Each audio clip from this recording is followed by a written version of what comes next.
Ubriaco alla guida di un tir da 40 tonnellate, camionista tedesco fermato dalla polizia stradale lungo la tangenziale di Treviso.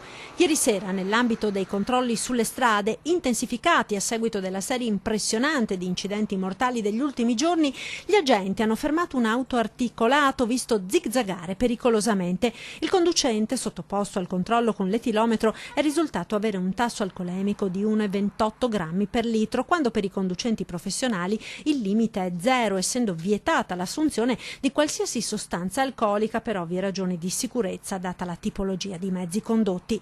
Il camionista, 45 anni, tedesco, alla guida di un mezzo con targa croata, è stato denunciato e gli è stata ritirata la patente. Nell'ambito dei controlli sono state contravvenzionate altre 5 persone per guida in stato di ebbrezza.